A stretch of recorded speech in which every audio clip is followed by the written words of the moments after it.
¿Qué tal? Muy buenos días tengan todos ustedes. Hoy vamos a continuar aprendiendo de la Escritura, de la Palabra de Dios, y vamos a platicar de un tema que nos aparece en Lucas capítulo 5, que estamos dando un tiempito para pasar la Semana Santa, y después de la Semana Santa continuaríamos con nuestros estudios de los Salmos, pero vamos a encomendarnos al Señor a través de una oración antes de comenzar. Padre amado, agradecemos la mañana que nos das y la oportunidad de poder seguir conociéndote y creciendo en ti. Queremos pedirte que tú puedas edificarnos en tu palabra, que lo que vamos a aprender en esta mañana nos aliente a seguirte sirviendo, y te pedimos por los que faltan por llegar que tú apresures sus pasos y los traigas con bien. Todo esto lo ponemos en tus preciosas manos a través de Cristo Jesús. Amén. Bien, vamos a dar lectura a este pasaje del capítulo 5, los versículos 1 al 11. Y aunque el título de este estudio es Cosas Rotas, en realidad nos referimos a esta gran encomienda que Dios nos dejó y que leemos en este capítulo 5. Dice: aconteció que estando Jesús junto al lago de Genesaret, el gentío se agolpaba sobre él para oír la palabra de Dios. Y vio dos barcas que estaban cerca de la orilla del lago, y los pescadores, habiendo descendido de ellas, lavaban sus redes. Y entrando en una de aquellas barcas, la cual era de Simón, le rogó que la apartase de tierra un poco, y sentándose, enseñaba desde la barca a la multitud. Cuando terminó de hablar, dijo a Simón: boga mar adentro y echad vuestras redes para pescar. Respondiendo Simón le dijo: Maestro, toda la noche hemos estado trabajando y nada hemos pescado, mas en tu palabra echaré la red. Y habiéndolo hecho, encerraron gran cantidad de peces, y su red se rompía. Entonces hicieron señas a los compañeros que estaban en la otra barca para que viniesen a ayudarles, y vinieron, y llenaron ambas barcas, de tal manera que se hundían. Viendo esto, Simón Pedro cayó de rodillas ante Jesús, diciendo: apártate de mí, Señor, porque soy hombre pecador. Porque por la pesca que habían hecho, el temor se había apoderado de él y de todos los que estaban con él, y asimismo de Jacobo y Juan, hijos de Zebedeo, que eran compañeros de Simón. Pero Jesús dijo a Simón: no temas, desde ahora serás pescador de hombres. Y cuando trajeron a tierra las barcas, dejándolo todo, le siguieron. Vemos que en la pesca milagrosa podemos ver que es un milagro que es muy conocido por la gente. Hay muchas enseñanzas, muchas predicaciones que han surgido a través de este pequeño pasaje, pero que indica muchas cosas que son importantes y a través de las cuales el Señor a lo largo de la historia ha llevado a cabo su propósito de evangelizar. Vemos que desde el principio, desde que el hombre pecó, este ha sido el propósito de Dios, que el hombre se arrepienta y se vuelva a Él. El hombre se independizó de Dios y vivió independiente a Él con todas las consecuencias de pecado que esto trae, y desde el principio empezó a incitar o a invitar a los hombres a un arrepentimiento, para que se convirtieran a Él, arreglaran sus cuentas con Él y se convirtieran a Él. Ahora, esto no ha cambiado desde que Cristo vino, murió y resucitó y logró la consumación de la salvación, en el sentido de lograr esa salvación para todo ser humano que se arrepiente. Entonces vemos que Él continuó con este propósito. Pero durante la historia de la humanidad siempre ha habido este problema, como que la iglesia se acomoda, como que los creyentes se acomodan, y perdemos de vista este aspecto que es de suma importancia y que el Señor quiere seguir llevándolo a cabo a través de nuestras vidas. Escuchaba de una parábola que por ahí una persona escribió, comentando lo siguiente. Decía que en un lugar donde constantemente habían problemas de naufragios, decidieron los habitantes de esa localidad organizarse y comprar un pequeño bote para que algunas personas se dieran a la tarea de rescatar a las personas que naufragaran. al pasar por esta zona. Lo cual hicieron y empezaron a rescatar personas que naufragaban y los llevaban a un lugar de refugio que habían establecido, un lugar pequeño, un poco, diríamos, descompuesto, pero con todo el corazón hacían este trabajo de buscar a las personas que naufragaban y rescataban un día unos, otro día otros, pero siempre había problemas en ese lugar. Con el paso del tiempo se dieron cuenta que el lugar era un poco pequeño y que necesitaban tener unas mejores condiciones para recibir a las personas cuando eran rescatadas, lo cual también hicieron. Con el tiempo lo fueron haciendo más grande hasta que finalmente llegó a ser un lugar muy grande y muy cómodo. Empezaron a arreglarlo todo para que las personas llegaran y cómodamente fueran restauradas, hasta que finalmente esto se convirtió en un club social, pero seguían rescatando personas. Entonces, cuando llegaban con las personas y de repente llegaban las personas sucias, malolientes, de haber sido rescatadas del agua, y entraban al club donde estaban las personas ahí disfrutando un tiempo entre familia, entonces empezaron a quejarse y a decir, yo creo que vamos a poner un baño afuera para que las personas por lo menos se bañen y entren aquí a recibir los auxilios y demás, y así lo hicieron. Pero después empezaron a crecer las quejas hasta que finalmente hubo una discusión entre ellos y dijeron, bueno, esto se organizó para poder rescatar a las personas que naufragaran y darles auxilio y rescatarlos. Esto no se hizo con el propósito de que fuera un club social. Sí, pero de todos modos aquí ya es un club social y necesitamos cuidar de los intereses de todas las personas y demás. No, pero hasta ahí tenemos el bote inicial.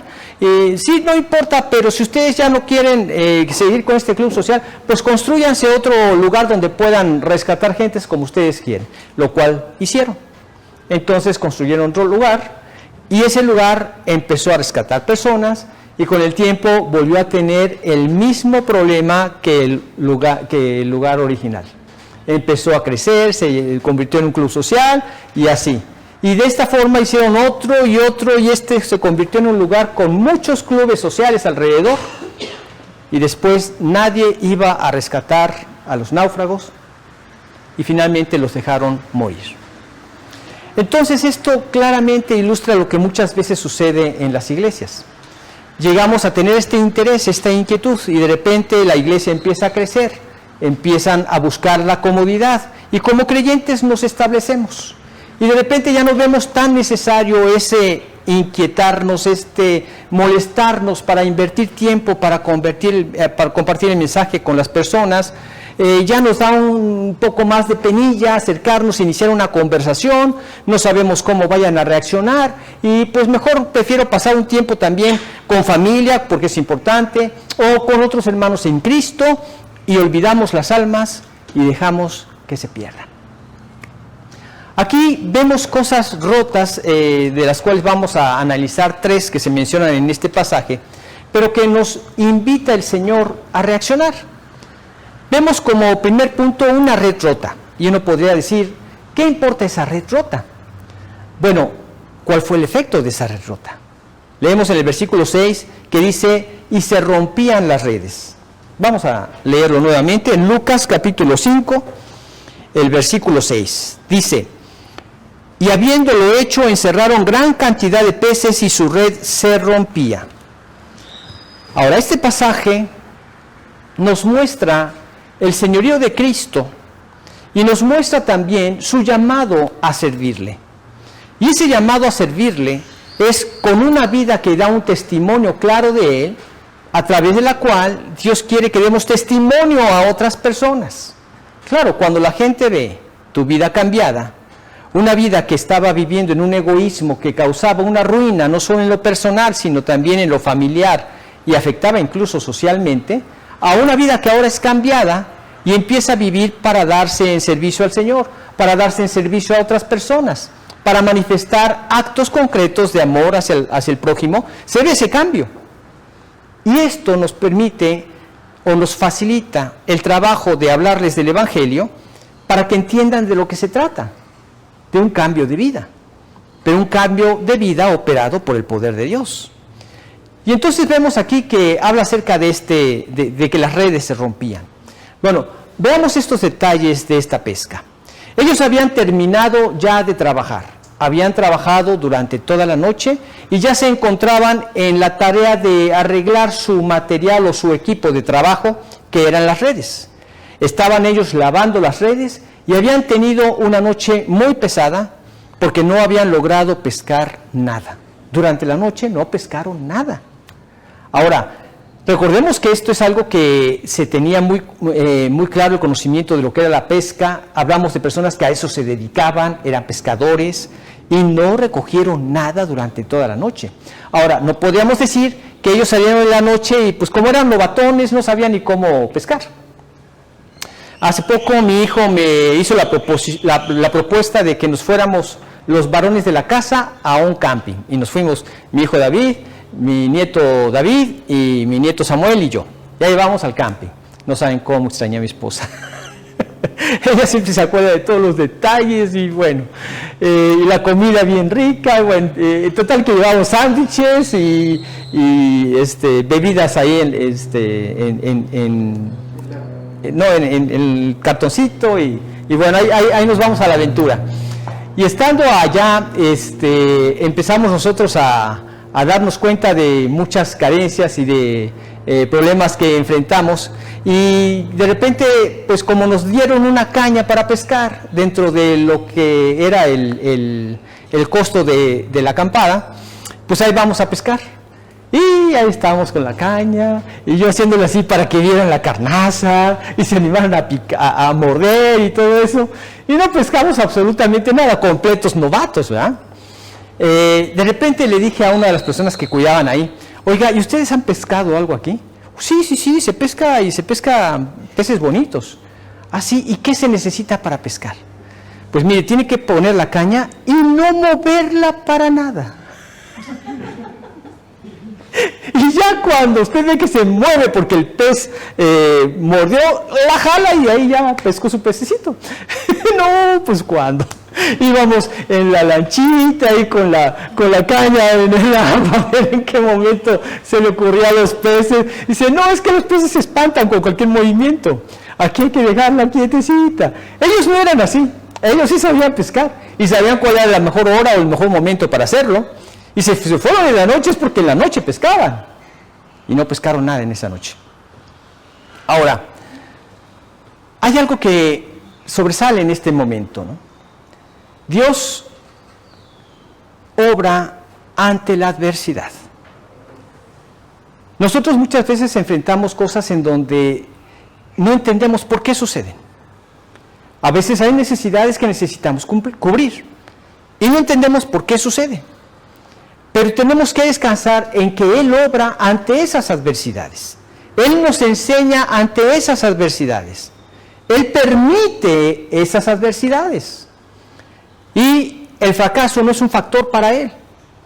Entonces está el Señor ahí predicándoles porque pidieron que las hicieran un poco hacia adentro para poder hablarles del Evangelio a las personas, y después les dice a estos pescadores, boga mar adentro y echen sus redes. Echen las redes para pescar. Y entonces le dicen, Señor, hemos estado pescando toda la noche, pero no pescamos nada. Echen las redes. Echaron las redes y las redes se rompían por la cantidad de peces que había en ellas, que habían pescado. La gran bendición que nosotros recibimos es cuando, obedeciendo a la palabra de Dios, obedeciendo al mandato directo de Dios, obramos porque Él nos dice que debemos obrar así. ¿Cuántas cosas nos resultan que son contrarias a lo que es nuestro razonamiento humano o nuestra comprensión humana? Ellos quizá podrían haber razonado así. Toda la noche hemos pescado. La noche es el momento para pescar, no a estas horas del día.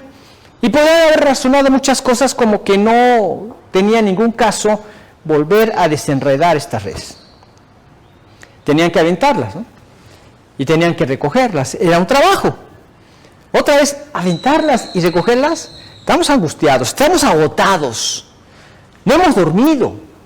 Y otra vez, ¿quieres que hagamos esto para no recoger nada? Porque ¿a quién se le ocurre aventarlas hasta ahora? O sea, todo esto podían haber pensado. No sé qué oyeron en lo que el Señor predicó, no sé cuántas cosas ya habían escuchado acerca de él, pero Pedro le dijo, en tu nombre la voy a echar. Y obedecieron, le echaron y ya no la podían sacar, de la cantidad que había de peces. Ahora, esto nos sirve mucho porque dentro de las cosas que Dios quiere obrar en nosotros es ese convencimiento de quién es Él. A través de las experiencias de nuestra vida, vamos comprobando quién es Él y cómo es Él. ¿Y qué es lo que quiere de nosotros? Y cuando vemos quién es Él, que es el Todopoderoso, puedes descansarle todas tus angustias en sus manos y descansar en Él. Ellos no sabían qué iba a pasar, sin embargo, este milagro requería de emprender una acción ante algo imposible. ¿Cuántas cosas enfrentamos que nos parecen imposibles? ¿Nos parece imposible que algún vecino que conoce se convierta? ¿Algún familiar, algún amigo que se convierta? Hay cosas que nos parecen imposibles, pero en tu nombre sigo en el trabajo que debo hacer. Pero a veces no nada más nos parece imposible eso, ¿no? Sino también ciertas cosas que nosotros tenemos o que nosotros somos. Hay pecados que se solucionaron desde el momento en que nos convertimos. Yo recuerdo, al haberme convertido, que las malas palabras, nadie me dijo que las debía dejar, simplemente ya no encajaban en esta nueva relación que ahora tenía con el Señor. En mi país es muy común el albur, el decir cosas en doble sentido. No sé si aquí también se usa, yo ya llegué aquí siendo convertido, pero tampoco nadie me dijo que tenía que dejar ese tipo de modo de hablar, y se quitó porque no encajaban en este nuevo estilo de vida. Pero hay otras cosas que me costaron más tiempo, más trabajo, otras con las cuales sigo luchando, pero todas ellas yo quiero hacer la voluntad del Señor. No es un aviento la toalla, ¿no? Sino un constantemente estar buscando hacer la voluntad de Dios. Escuchaba de un amigo que su problema era la impuntualidad. Y él decía, ya estoy acostumbrado a que este es un problema en mi vida, y ya aventé la toalla, y este es el único pecado con el cual voy a seguir en mi vida. No existe esto en la vida cristiana. No debe existir en la vida cristiana. Ni con un pecado que consideremos pequeño o grande, cualquiera que sea. Es la rendición, aquí está, Señor, mi vida está en tus manos, yo no voy a aceptar en mi vida nada que te desagrade y voy a estar luchando constantemente con esto. A veces necesitamos acción ante lo imposible. Tengo tantos años y no he podido con esto ya. No. Acción ante lo imposible. Y tienes que depender del Señor para que se siga manifestando a través de tu vida su carácter. Y Dios nos lo da y va obrando. Aquí este milagro requería acción ante lo imposible. No habían pescado nada, no era momento de echar las redes, y el Señor le dice, echen las redes. Y hubo acción ante lo imposible. Ya no podían sacarlas, ¿no? Este milagro requería trabajo ante la fatiga.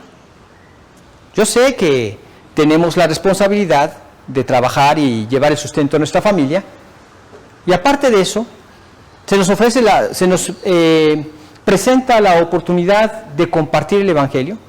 Ya trabajé todo el día y ahora todavía quieres que comparta el Evangelio a estas personas, o se abre la puerta y todavía quieres que comparta el Evangelio a estas personas. Es un gran privilegio.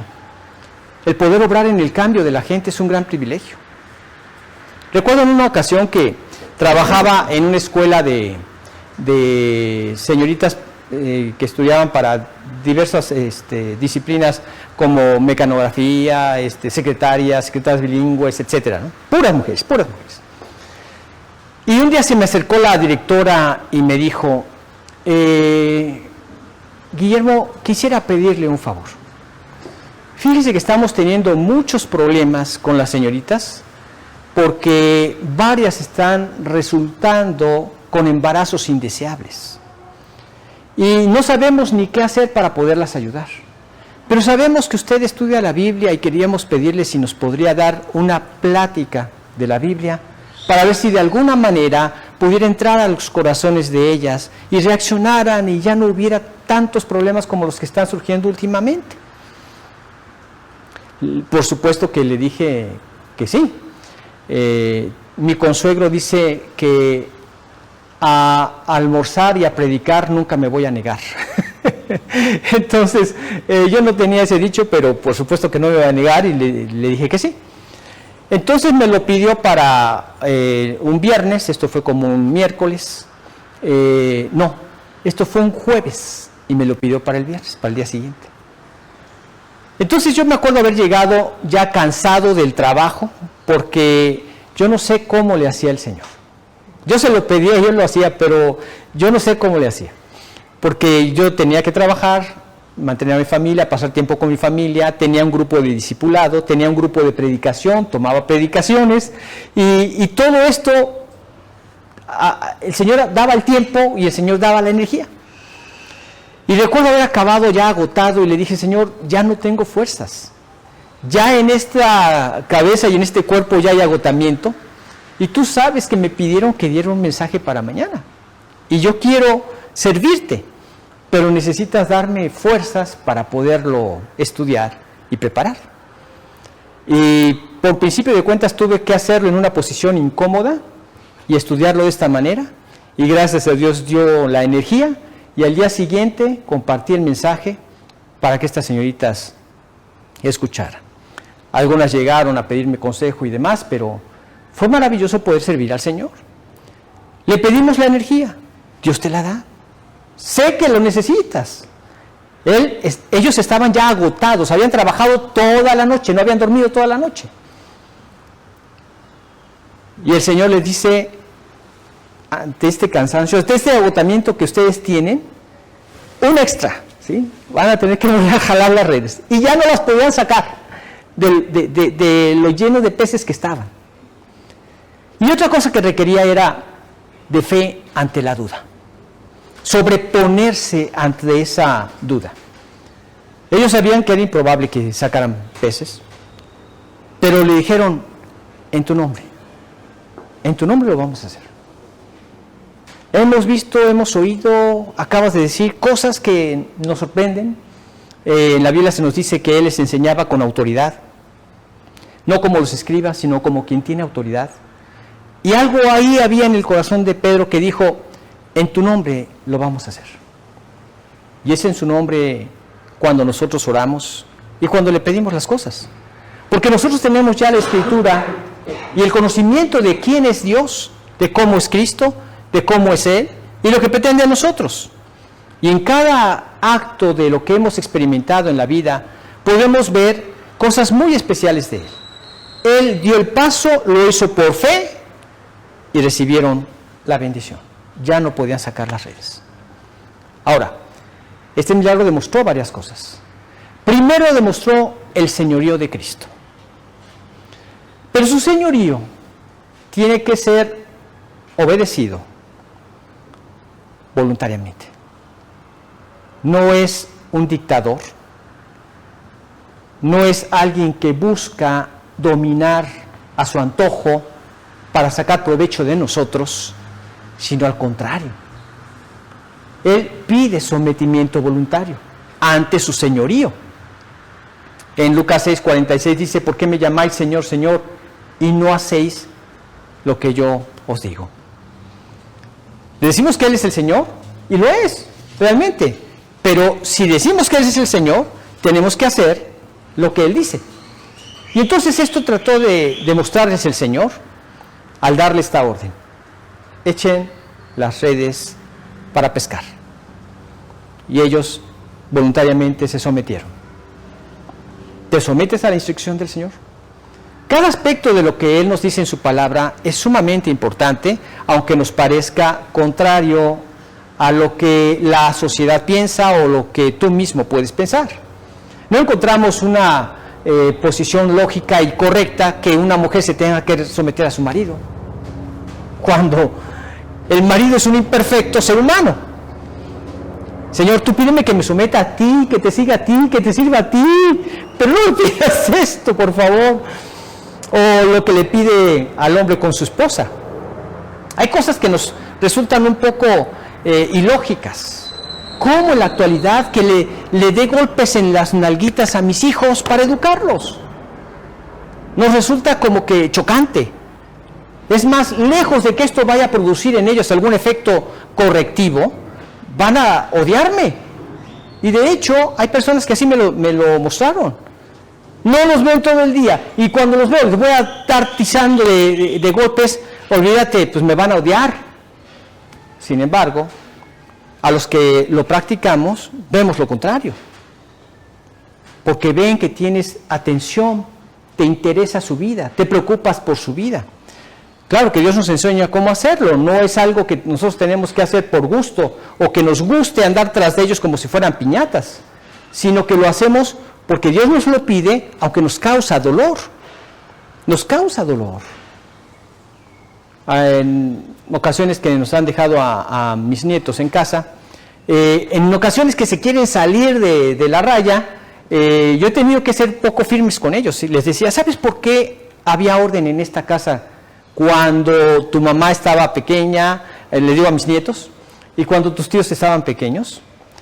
Había orden porque Dios me dice que para que haya orden tiene que haber sujeción a una autoridad.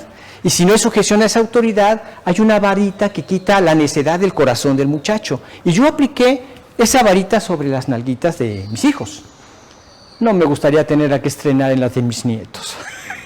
Y corrigen. Gracias a Dios corrigen. Y también les digo que nunca me gustaba ese momento y que era el momento más difícil para mí, que más dolor me causaba, pero lo hacía porque Dios me lo pedía. Entonces, aquí hay un punto muy importante. Él es el Señor, haz lo que Él dice. O entonces, ¿por qué le llama Señor? Dice en Malaquías 1:6, el Hijo honra al Padre y el siervo a su Señor. Si pues soy yo Padre, ¿dónde está mi honra?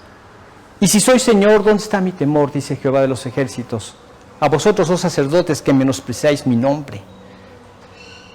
Y dijisteis, ¿en qué he menospreciado tu nombre? Como si esto no fuera suficiente argumento para mostrarles que habían menospreciado su nombre. Es menospreciar el nombre del Señor. Este milagro demostró que Él es el Señor. Este milagro también demostró su cuidado por las necesidades de la gente. Sabía que tanto ellos como las personas que ellos les vendían tenían la necesidad de alimento. Y tuvo cuidado de proveer a sus necesidades. Ellos vivían de la pesca. Y el Señor en un sentido les estaba diciendo a través de este milagro, yo me voy a hacer cargo de tus necesidades.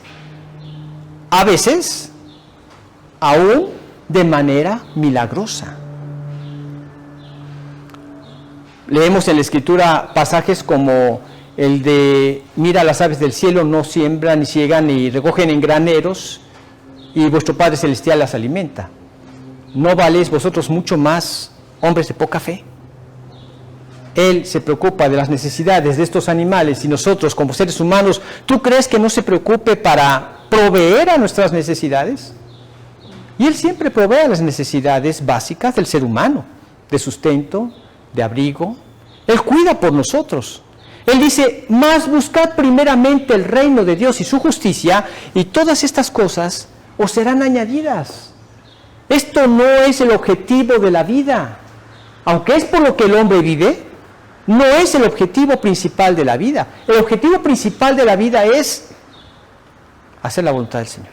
Buscad primeramente el reino de Dios y su justicia, y todas estas cosas os serán añadidas. Este milagro demostró ese interés del Señor por el cuidado de nosotros. Ahora, ¿cuál cuidado tiene de nosotros? Pues de tus necesidades físicas y de tus necesidades espirituales, de donde también dependen las físicas, ¿no? Cuando nosotros vamos al Señor y le pedimos que siga obrando esos cambios en nuestros corazones, es porque estamos convencidos de que esas faltas de esos cambios para hacer la voluntad del Señor y ser cada vez más como el Señor, siguen trayendo ruina.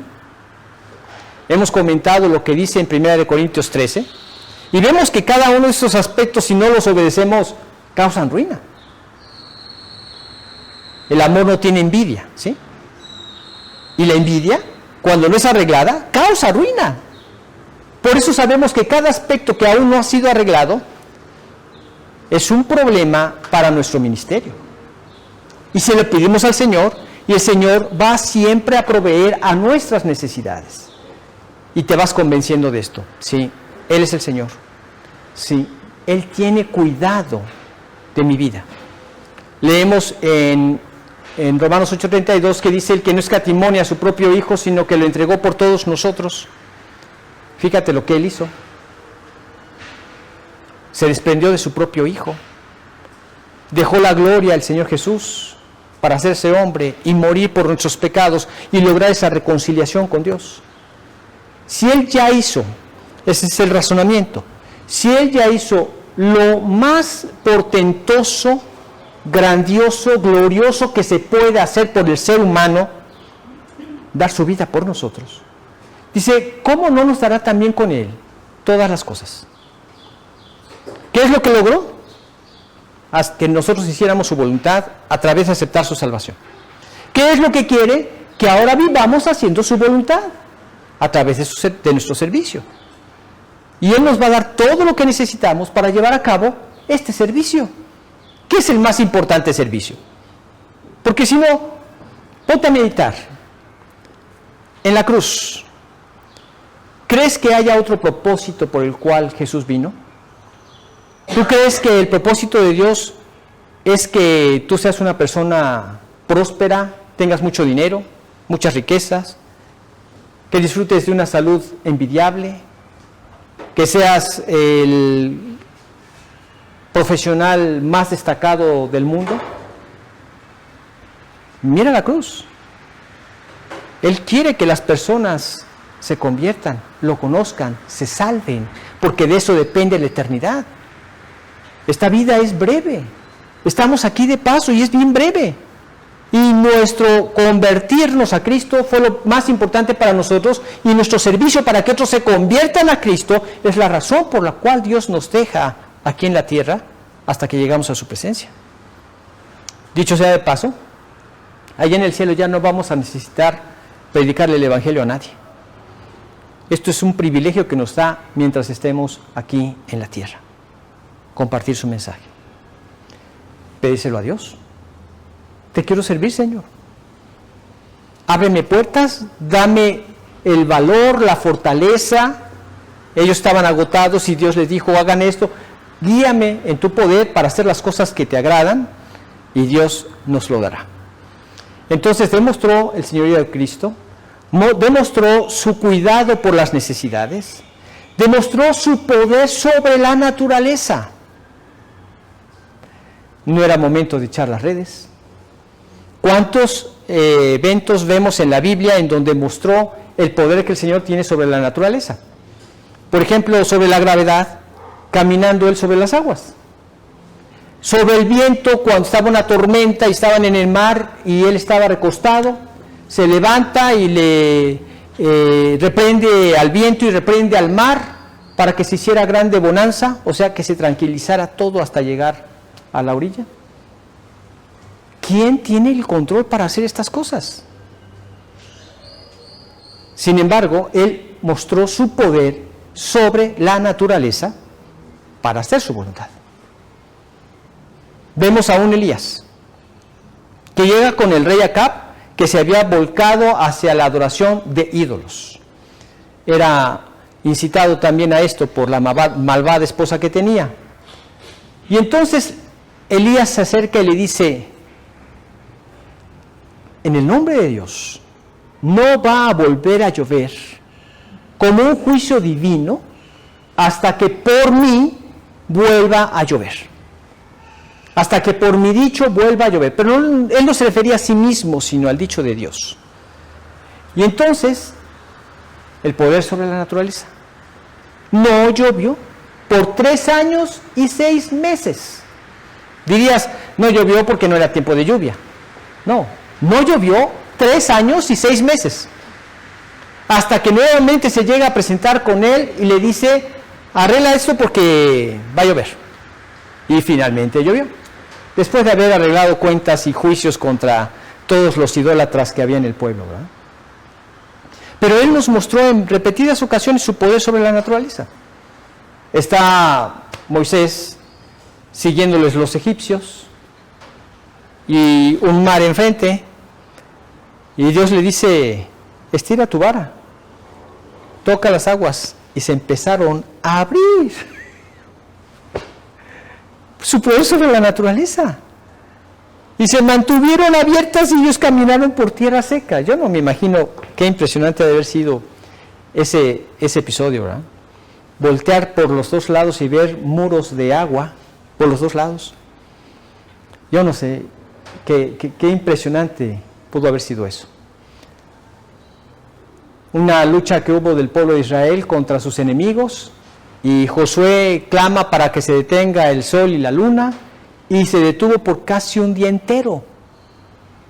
O sea, nos referimos al curso normal del día, pues tú sabes que son 24 horas y hay sol y hay noche, pero échate 2 días seguidos sin que haya noche, casi por un día entero, para tomar venganza de los enemigos. Su poder sobre la naturaleza. ¿Hasta qué grado? Él creó todo. En el Salmo 33 dice: por la palabra de Jehová fueron hechos los cielos, y todo el ejército de ellos por el aliento de su boca. El Señor de repente toca la lengua de un mudo y le dice: sea abierto, y pudo hablar y pudo oír. Su poder sobre la naturaleza. Vemos varios pasajes, varios versículos, como en Lucas 1:37, en donde el ángel está explicando a María que su familiar Elizabeth, que le llamaban estéril, ya era su 6º mes de embarazo, y le dice: porque nada hay imposible para Dios. Su poder sobre la naturaleza. Nada hay imposible para Él. Ahora, ¿por qué hago tanto énfasis en todo esto? Porque si tú no ves el poder de Dios en tu vida, lo estás desperdiciando. Si tú ya eres un hijo de Dios, Él espera que un proceso normal en tu vida como creyente sea ver milagros constantes en tu vida, para llevar a cabo sus propósitos. Y vas a ver milagro tras milagro cuando tú reconoces que Él es lo que dice ser, el Señor, que tiene cuidado por tu vida, que tiene poder sobre la naturaleza, y te vas a convencer de lo mismo que se convencieron estos pescadores, que su capacidad para bendecir es mucho mayor que tu capacidad para contener. No podían con tanta bendición, se rompían las redes con tanta bendición. Su capacidad para bendecir es mayor que tu capacidad para contener. Dicho de otra manera, cuando Dios responde más allá de tus expectativas y satisface todo lo que tenías planeado y más. Esa es la forma como Dios responde. ¿Para qué? Para hacernos conscientes de todo esto que les acabo de decir. Su señorío, su capacidad, su cuidado por tu vida, su poder sobre la naturaleza y su capacidad para bendecirte. Estas son las cosas que ellos pudieron ver a través de este milagro de estas redes que se rompían. Entonces, primero, una red rota. Vemos también en el versículo 8 un hombre roto. Vamos a leer el versículo 8. Dice lo siguiente: viendo esto, Simón Pedro cayó de rodillas ante Jesús, diciendo: apártate de mí, Señor, porque soy hombre pecador. Apártate de mí, Señor, porque soy hombre pecador. Estaba quebrantado, estaba roto. ¿Qué fue lo que pasó por su vida? Bueno, todo ser humano, desde que venimos a este mundo, somos pecadores. El Señor lo sabe. Y el Señor sabe que nosotros no hay ninguna capacidad para salvarnos por nosotros mismos. Pero cuando tú eres comparado ante la pureza de Dios, te das cuenta de lo terriblemente pecador que eres. Dicho sea de paso, Una persona necesita verse como Dios la ve. Tuve una charla con una persona que después de haber platicado le hice la pregunta: si tú murieras hoy, ¿a dónde piensas que te irías? ¿Al cielo o al infierno?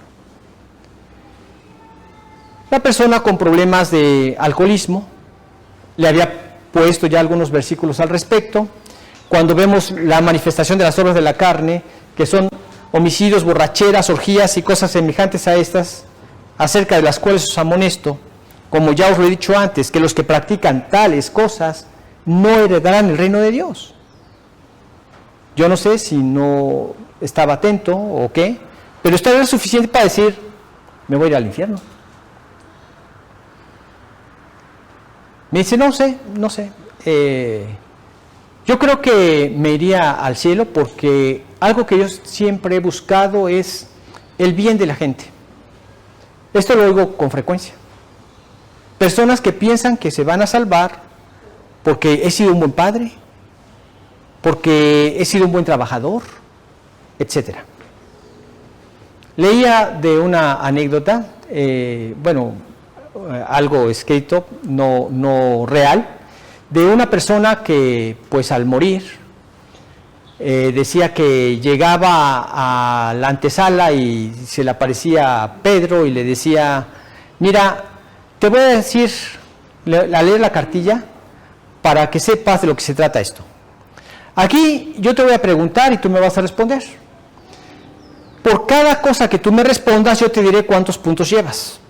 Si no llegas a cubrir 100 puntos, no puedes entrar. A ver, dime, ¿qué has hecho? Entonces el hombre empieza a pensar y con qué lo puedo impresionar de algo que yo he hecho. Y le dice: mira, he sido un buen trabajador y nunca me robé ni siquiera un clip de mi trabajo. Muy bien, esto te da 7 puntos. ¿7 puntos? Sí, ¿qué más hiciste? Uy, pues ¿qué más le puedo decir? Mira, yo fui fiel durante todos los años de mi matrimonio a mi esposa y nunca la engañé con nadie. Esto te da 10 puntos más. ¿Solo 10 puntos? Sí. ¿Qué más has hecho? Uy, en estas condiciones solamente la pura gracia de Dios me permite entrar al cielo. Bienvenido al cielo, le dice. La pura gracia de Dios. Pero la persona tiene que ser enfrentada a su realidad. Porque si no se ve completamente perdido y pecador, como Dios lo ve, entonces no va a haber la necesidad de la gracia de Dios, sino cree que por sí mismo se va a poder salvar haciendo algo. Y nada que podamos hacer cubre los requisitos perfectos e infinitos de un Dios santo. Nada. Entonces es importante llevarlos a esta realidad. A mí me sirve mucho llevarlos a los mandamientos. Y cuando les llevo los mandamientos les hago ver que son requisitos infinitos y perfectos de un Dios santo, que Él demanda esto. Y significa que nunca hayas mentido en tu vida, ni una sola mentira. ¿Quién? Estamos completamente destituidos de la gloria de Dios, estamos completamente perdidos. ¿Te das cuenta? Ya cuando se dan cuenta que van camino al infierno, entonces sí pueden ver valioso el mensaje de la cruz, la salvación. Esto es sumamente importante. Y qué extraña reacción la de Pedro. De repente ve la pesca milagrosa y le dice al Señor: Señor, apártate de mí, que soy hombre pecador. Cualquier otra persona, quizá en la sagacidad de la carne, hubiera pensado otras cosas. No, Señor, mira, podemos hacer grandes negocios, Señor. No, él en ese momento se espanta y le dice: apártate de mí, que soy hombre pecador. ¿Por qué se espantó? ¿Por qué reaccionó así? Porque se vio ante la pureza de Dios y santidad, en la presencia del Señor, comparado con mi humanidad y mi pecaminosidad. Se espantó. Apártate, tú eres demasiado santo y quizá tu santidad es tanta que aquí me voy a morir. Apártate de mí, que soy hombre pecador. Él se espantó porque estaba ante la presencia de Dios y porque carecía de fe. Ahí estaba en esas condiciones. ¿Cómo reaccionar ante esto? Bueno, lo correcto es obrar en arrepentimiento. La única forma como podemos mantener una relación con Dios y no decirle apártate de mí, el Señor, yo quiero tener esa relación contigo, es a través del arrepentimiento. Y arrepentimiento significa dar media vuelta, dejar de hacer esto malo que yo hago para ahora hacer la voluntad de Dios. Levantarme del trono de mi corazón donde he gobernado mi vida a mi antojo para que ahora Él se siente a gobernar mi vida. Eso es arrepentimiento. Cualquier otra cosa es crecimiento. Estoy creciendo en el conocimiento de lo que es la salvación, pero no tengo todavía la salvación. Es hasta que doy este paso. Y hay mucha gente que sigue en ese conocimiento, en ese crecimiento. Algunos con el paso del tiempo se convierten, otros nunca se convierten. Pero es que esto es bien variado, ¿no? En esto de la salvación hay personas que se convierten desde el momento en que le hablas la primera vez. Hay personas que se convierten a los 5 años de estar hablando y hablando y hablando. Yo conocí un amigo que se estuvo discipulando 5 años y después de 5 años dijo, ahora entiendo lo que es la salvación. Gracias a Dios se convirtió. Y hay personas que pasan 10 años y hay personas que nunca se convierten. Pero esta es decisión de cada persona. Pero lo importante es entender que esto es un requisito indispensable. Porque es tu voluntad. Y hasta que no se la rindas al Señor, no puedes conocer la salvación. Es entonces cuando Él te limpia con su sangre y obra los cambios en tu vida. Ya en una relación personal, porque su Espíritu mora en tu corazón y en el poder de su Espíritu obra los cambios. Pero aquí vemos a un Pedro que le dice, apártate de mí, Señor, que soy un hombre pecador. Tenía que arrepentirse primero. ¿Sí? El arrepentimiento tenía que pedirle perdón a Dios y pedirle que cambiara esa falta de fe que él tenía. Quítame esta venda y permíteme ver lo que tú puedes hacer en un hombre rendido a ti. Lo negó 3 veces. Supo lo que era el arrepentimiento. Lo negó 3 veces y él tuvo que obrar en pedirle perdón a Dios por haberlo negado, cuando él le había dicho que jamás lo iba a negar. Y el Señor le dijo, Pedro, me vas a negar 3 veces. Imagínate. ¿Quién se lo dijo? Aquel que nunca se equivoca. Entonces, ¿qué dijo? Híjole, no, aunque tenga que dar mi vida, jamás te voy a negar. Otra vez pudo comprobar su señorío de Cristo, que Él no se equivoca, que Él es Dios, y que si Él lo dijo, se va a cumplir. Y se cumplió tal como lo dijo. Entonces aprendió mucho de Dios, pero también aprendió mucho de Él. De que su vida no tiene poder para realizar nada. Que todo lo que Él puede hacerlo solamente en el poder de Dios. Señor, yo te dije que yo iba a poder, yo te dije que jamás te negaría, yo te dije que aunque todos te negaran, yo nunca lo haría, yo te dije que si era necesario dar mi propia vida, jamás te negaría, pensando en que yo tenía la capacidad para hacerlo, que yo podía hacerlo.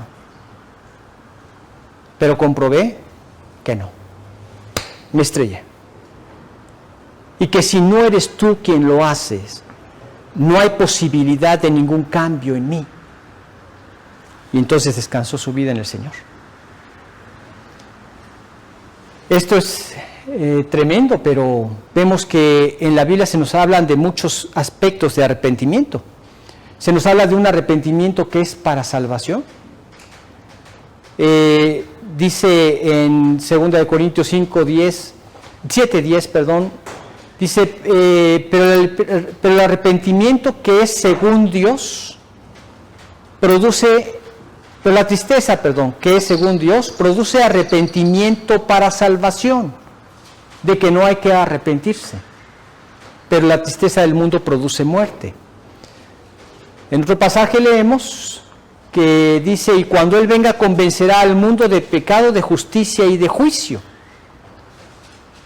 ¿Quién iba a hacer esto? Cuando viniera el Espíritu Santo, convencería. Y entonces lleva un contristamiento en donde la persona decide abandonar su estilo de vida para ahora depender solamente del poder de Dios. Y entonces se produce el arrepentimiento. Vemos en la Biblia que se nos mencionan de las iglesias de Apocalipsis, 7 iglesias en los capítulos 2 y 3. Vemos que hubo iglesias donde tenían cosas que tenían que corregir. Y esas cosas que estaban mal, siempre les exigió arrepentimiento. Hubo 2 iglesias que vivían en comunión con Dios y que vivían bien. La iglesia de Esmirna, que era una iglesia que vivía a través de la persecución de los creyentes, y a ellos no les dijo que se arrepintieran de nada, porque estaban viviendo correctamente la vida cristiana y sirviendo al Señor.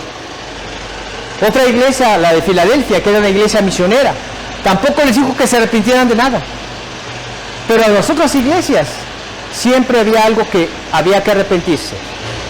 Vamos a leer algunos versículos de Apocalipsis, Apocalipsis 2, y vamos a ver la iglesia de Éfeso, cómo le dice en el versículo 5, Apocalipsis 2:5.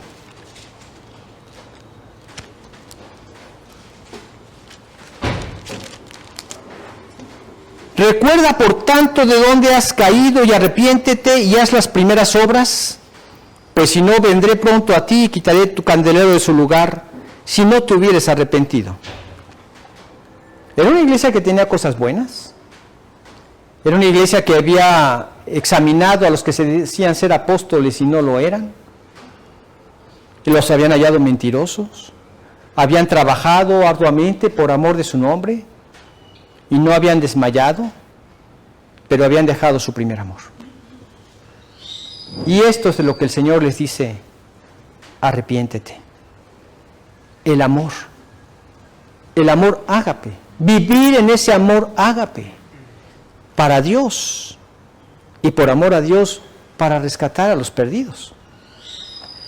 Vemos en el versículo 16, el caso de la iglesia de Pérgamo. Por tanto, arrepiéntete, pues si no, vendré a ti pronto y pelearé contra ellos con la espada de mi boca. Ellos habían estado donde estaba el trono de Satanás y no habían negado su nombre. Habían permanecido en la fe, pero habían permitido las doctrinas de Balaam. ¿Y cuáles eran las doctrinas de Balaam? Vamos a engañar al pueblo de Israel. Yo ya le hice el intento 3 veces poniendo altares para que Dios maldijera a Israel y no lo maldijo.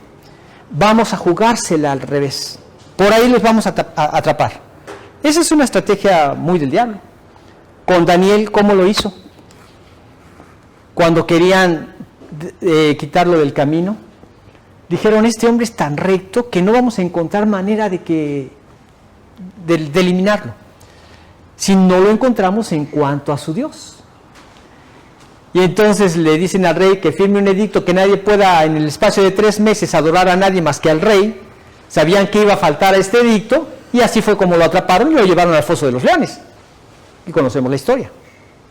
Entonces le dijo: miren, chicos, ustedes israelitas, los traté yo de maldecir durante 3 veces y ustedes son un pueblo bendito por Dios, bendecido por Dios, con nada van a perder su salvación y su comunión con Dios.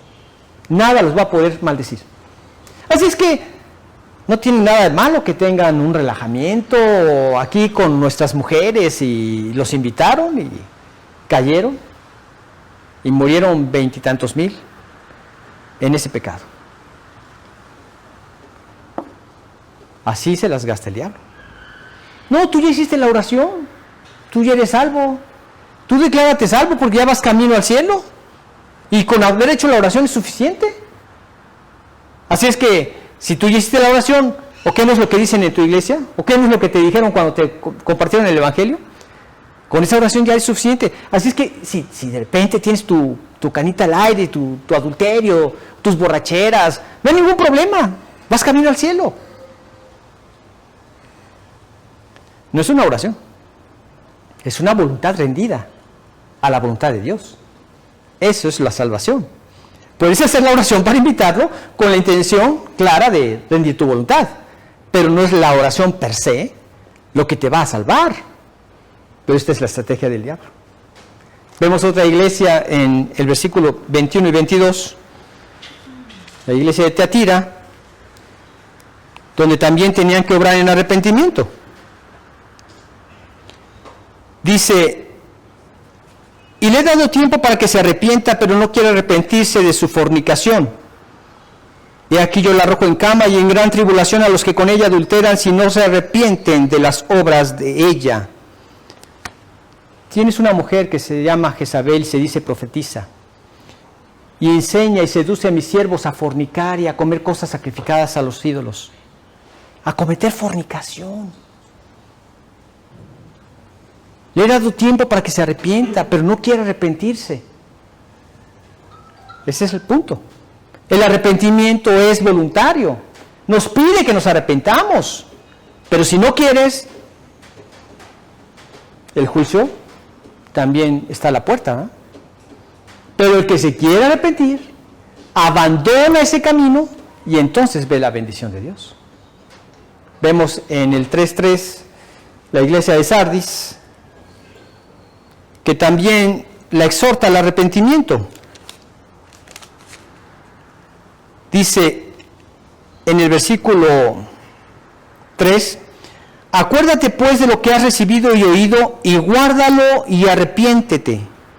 Pues si no velas, vendré sobre ti como ladrón y no sabrás a qué hora vendré sobre ti. Hay cosas buenas, pero hay cosas que no están bien. Sé vigilante y afirma las otras cosas que están para morir. O sea que tenemos que estar en un crecimiento constante en comunión con Dios y en santidad, creciendo. Hay cosas que ya son victoria en tu vida, gracias a Dios, glorifícalo por eso. Pero sé vigilante y afirma las otras cosas que están para morir. No he hallado tus obras perfectas delante de Dios. ¿Cuáles son las que están mal? Esas, pídele a Dios el poder para que las quite, que las arregle y que sigas manifestándolo ante la sociedad que te tiene para seguir allanando el camino para que se conviertan a Cristo. Tenemos en la iglesia de la Odisea, en el versículo 19, el 3:19, dice: yo reprendo y castigo a todos los que amo, sé pues celoso y arrepiéntete. Esta era la prueba de las iglesias. Le dice, el principio de la creación de Dios dice esto: eres tibio. No eres ni frío ni caliente, sino tibio. Y por cuanto eres tibio y no frío ni caliente, te vomitaré de mi boca. ¿Y por qué, Señor? ¿Por qué dices esto? Porque tú dices. ¿Te das cuenta? Muchas veces nosotros nos creemos que vamos camino a la salvación, pero si no es conforme a la palabra, no hay tal salvación. Porque tú dices: yo soy rico y me he enriquecido y de ninguna cosa tengo necesidad. ¿Acaso no es lo que predican en muchas iglesias? Que te ofrecen que seas rico, que no tengas ninguna necesidad, te conviertes a Cristo y se acabaron tus problemas.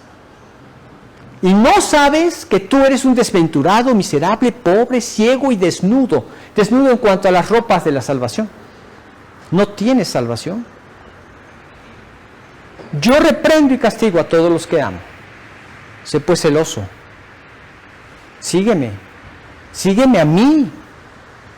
Tenme como lo más importante en tu vida. Amarás al Señor tu Dios con todo tu corazón, ¿no es lo que dice? Con toda tu alma y con toda tu mente. Arrepiéntete.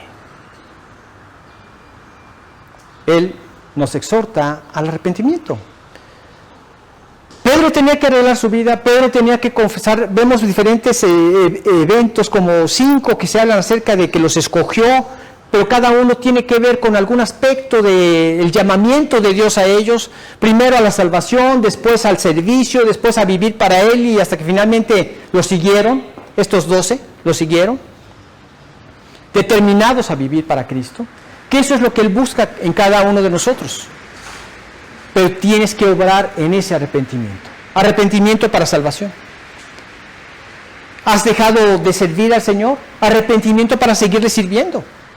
Constantemente el arrepentimiento lo manifestamos al corregir las acciones que están mal por las que están bien, al dejar el pecado por seguir la santidad, al dejar de obedecer al mundo para seguir la voluntad de Dios. Y todo esto lo va haciendo el Señor con el paso del tiempo. Pero siempre te vas a gozar de los resultados, porque cada vez que tú obedeces, tú ves su bendición.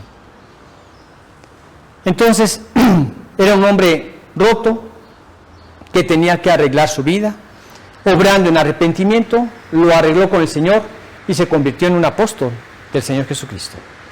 Y finalmente también vemos una sociedad rota en el versículo 10. Vamos a leer el versículo 10.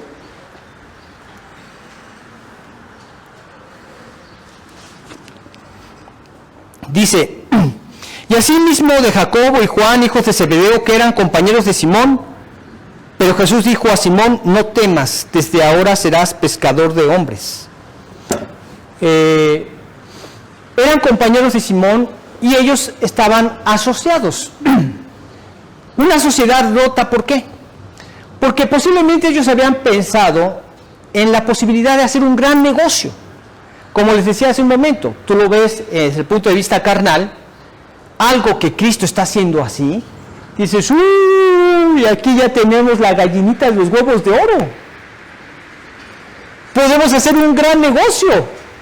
Ya se imaginaban, si estuvieran bien en la carne, un título en algún gran almacén que diría Simón, Pedro y compañía, y ya se imaginaban que ellos iban a ser la empresa de pesca más grande del mundo, con pescado fresco y pescado más barato, porque pues imagínate, nada más echen las redes, chavos, ahora échenlas acá, échenlas allá, y ya tendrían el monopolio de la pesca con Jesús a su lado. Esa clase de sociedad rota. Eso no es a lo que yo vine. Eso no es lo que da sentido a la vida. Piensa en las personas que han logrado todo ese éxito, ya sea a través de la pesca, a través de la agricultura, a través de los negocios, a través de cualquier medio donde están llenos y llenos de dinero. Y no se cansan de seguir haciendo dinero y dinero y dinero, y quieren ser poderosos, y quieren tener todas las propiedades del mundo, y quieren ser Dios. En una entrevista que se le hizo a George Soros, él dijo con una malévola sonrisa: hasta a veces yo pienso que soy Dios. Ándale, exactamente como el diablo. Quiso ser igual a Dios. Les digo él porque lo dijo, ¿ah? No porque esté levantando algún falso. Fue una entrevista que le hicieron y está publicada en las redes y se puede ver, cualquiera lo puede ver. Entonces, aquí, lejos de pensar en eso, en toda esa sociedad, te das cuenta cómo una sola expresión del Señor Jesús cambió todo. Le dijo: no temas, desde ahora se van a convertir en pescadores de hombres. Una sola expresión. Una sola expresión que quizá retumbó en la mente de Pedro y quizá se puso a pensar: ahora dedicarme a lo que tú me estás diciendo, a pescar hombres. Quizá no lo entendió en toda su magnitud hasta después que murió y resucitó. Muchas cosas les fueron aclaradas después de la conversión, después de la resurrección. Dice en Juan, mencionando acerca de la venida del Espíritu, dice: Él les enseñará todas las cosas y os recordará todo lo que yo os he dicho. Entonces quizá él recordó lo que le había dicho y a lo que se refería con pescar hombres. Sacarlos de ese mar de corrupción y de perdición que es el mundo, para traerlos a la salvación, a una salvación eterna, a una relación eterna con Dios. Están perdidos, van perdidos en este camino. Decía Moody que en una ocasión vio un cuadro que le conmocionó mucho, que estaba un hombre en un mar, en una tempestad en el mar, y estaba en una roca agarrado con sus dos manos de una cruz. Y él dice, me gustó muchísimo ese cuadro porque representa lo que vivimos. En la tempestad de esta vida, solamente agarrados de la cruz. Y dice que después vio otro que le gustó más. Y él pensaba que este era el más valioso que había visto. Dice que vio un cuadro donde estaba una gran tempestad en el mar, una gran roca y una cruz en esa roca, y un hombre agarrado de esa cruz con una mano y con la otra ayudando a los náufragos a que se sujetaran a esa cruz. Y eso es lo que Dios quiere con nosotros. Agarrados de la cruz, rescatando a otros que van en este mar, que van rumbo a la perdición, para ser rescatados por la cruz de Cristo. No temas, yo te haré pescador de hombres. Fue el mensaje del Señor. Y entonces, ¿qué fue lo que vemos después? Dejándolo todo, lo siguieron. Dice el versículo 11.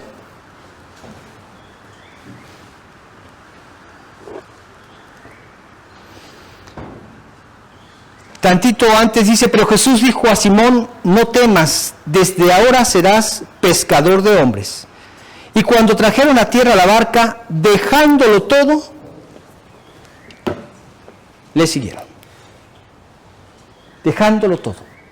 Un cuadro de auténtica rendición a Dios.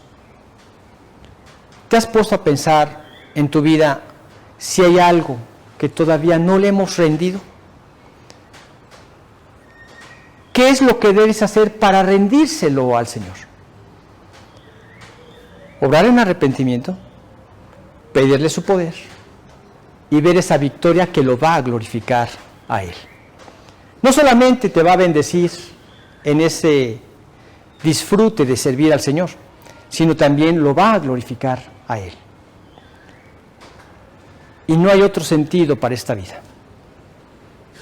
Nos tiene aquí para que tengamos compasión de los perdidos, así como Él lo tuvo de nosotros. ¿Qué sería tu vida ahora si no lo hubieras conocido?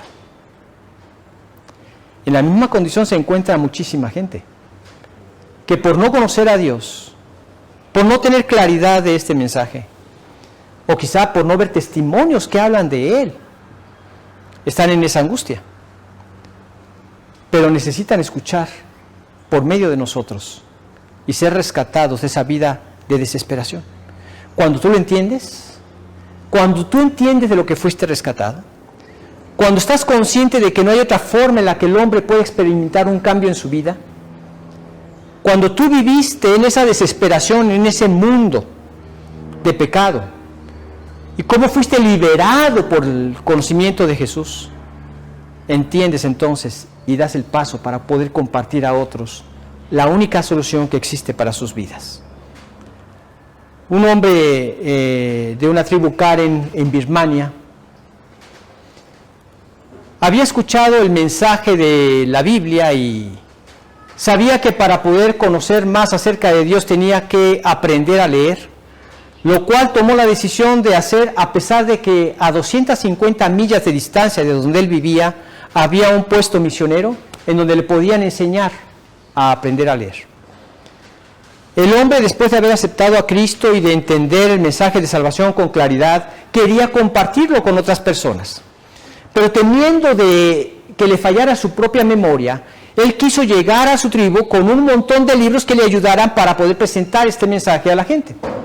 Como no tenían otra manera de enseñar a la gente más que a través del birmano, no tenían libros en el idioma de cada tribu, entonces él dijo, pues me voy a llevar estos y les voy a enseñar. Los misioneros le dijeron, solo que aquí en Birmania hay un problema. No nos permiten a los extranjeros el compartir ninguna clase de libros de nosotros, y el que lleve un libro de algún extranjero, lo meten a prisión. Nosotros sí los podemos traer, pero ustedes no. Entonces este hombre dijo, no me importa, yo quiero llevarlos, correré el riesgo. Y entonces llenó un canasto con libros, y le echó hojas de plátano, terrones de azúcar, y así emprendió el viaje. Y al tratar de pernoctar en una de las ciudades que se encontró en el camino, le revisaron su carga, se dieron cuenta que traía estos libros extranjeros, lo metieron a la cárcel y con los pies en el cepo. Gracias a las amistades que estos misioneros tenían, lograron su liberación. Lo ponen en libertad y le dice que se vaya a su tribu. Este hombre dijo, no me voy si no me permiten llevarme estos libros. Tal fue su determinación e insistencia que finalmente lo dejaron llevárselos, y cuando llega a su tribu empieza a enseñarles el Evangelio al mismo tiempo que les enseñó el birmano para que supieran leer, y así se fueron anexando personas en su tribu que se fueron convirtiendo, y tribus de alrededor que también se convirtieron a Cristo. Tenía claro el mensaje de salvación. Sabía que no había otra cosa que pudiera cambiar a una persona. ¿Lo tienes claro tú? Entonces también compartiremos este mismo mensaje. Vamos a hacer una oración para terminar. Gracias, Padre, porque a través de este pasaje nos haces ver lo que tú hiciste con estos apóstoles y a la vez lo que has hecho con cada persona que has logrado convencer su corazón de rendirte su vida. Señor, gracias también porque tú, que fuiste el que comenzó la buena obra en nosotros, la vas a perfeccionar hasta el día de Jesucristo. Porque una vida cristiana constante hasta el final de la carrera es una obra tuya, Señor. Que tú comienzas con la conversión y que tú mismo vas perfeccionando. Gracias, Padre, por el Espíritu Santo que tú nos has dado desde el momento en que nos convertimos. Guíanos a acudir a tu poder cada vez que nosotros veamos cosas que tenemos que seguir entregándote a ti, para reflejarte más a la sociedad que nos toca, en la que nos toca vivir y a la que nos toca compartir tu precioso mensaje. Guíanos, Señor, mueve nuestros corazones para tener ese carácter de vivir para ti, porque este es el verdadero sentido que tiene esta vida para nosotros, tus hijos. Te lo pedimos a través de Cristo Jesús. Amén.